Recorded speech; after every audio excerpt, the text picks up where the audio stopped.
بسم اللہ الرحمن الرحیم والصلاة والسلام علی سید الانبیاء والمرسلین وعلی آلہ الطاہرین الطیبین واصحابہ اجمعین اما بعد فاعوذ باللہ من الشیطان الرجیم بسم اللہ الرحمن الرحیم الصلاة والسلام علیکہ یا سیدی یا رسول اللہ وعلی آلکہ واصحابکہ یا سیدی یا حبیب اللہ۔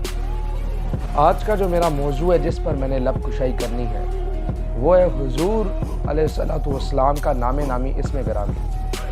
جب حضرت آدم علیہ السلام کو اللہ رب العزت نے تخلیق فرمایا تو آپ کو ابو محمد کی کنیت سے نوازا۔ حضرت آدم علیہ السلام کو جب ابو محمد کی کنیت سے رب کائنات نے بلایا تو حضرت آدم علیہ السلام نے رب کائنات سے پوچھا، اے میرے رب، یہ ابو محمد کی کنیت سے آپ نے مجھے کیوں پکارا؟ اللہ رب العزت نے حضرت آدم علیہ السلام سے کہا، اے آدم، اپنا سر تو اٹھا کے دیکھ آسمانوں کی طرف۔ حضرت آدم علیہ السلام نے جس وقت آسمان کی طرف اپنا سر اٹھایا تو ادھر نور محمدی جلوہ گر تھا۔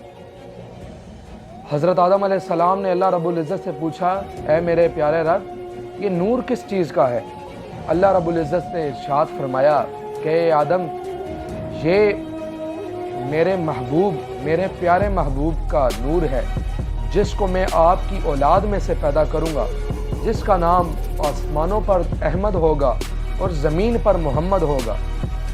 اگر میں اس سے پیدا نہ کرتا تو نہ یہ کائنات پیدا کرتا اور نہ ہی میں آپ کو پیدا کرتا۔ حضرت عمر ابن خطاب رضی اللہ تعالی عنہ سے روایت ہے کہ حضور اکرم نور مجسم صلی اللہ علیہ وسلم نے ارشاد فرمایا کہ جب آدم علیہ السلام سے بھول ہوئی تو انہوں نے بارگاہ باری تعالی میں عرض کیا کہ اے پروردگار، آپ سے وابستہ حضرت محمد مجتبیٰ صلی اللہ علیہ وسلم درخواست کرتا ہوں میری مغفرت و بخشش فرما۔ حق تعالی نے ارشاد فرمایا کہ اے آدم، تو محمد کو کس طرح جانتا ہے؟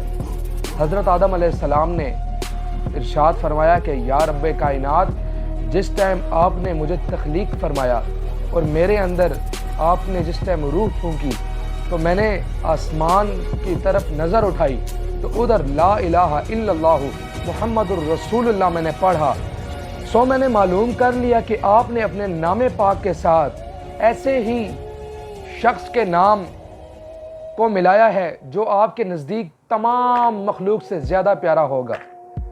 حق تعالی نے فرمایا، اے آدم، تم واقعی سچے ہو، واقعی میں محمد صلی اللہ علیہ وآلہ وسلم میرے نزدیک تمام مخلوق سے زیادہ پیارے ہیں، اور جب تم نے ان کے واسطے سے مجھ سے درخواست کی تو میں نے تمہاری مغفرت فرمائی اور تمہاری بخشش بھی فرما دی۔ اگر محمد نہ ہوتے تو نہ یہ کائنات ہوتی اور نہ ہی تمہیں پیدا کرتا۔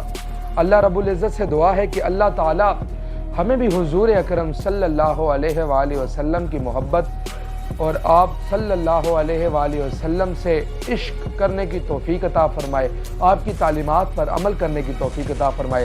وآخر دعوانا ان الحمدللہ رب العالمین۔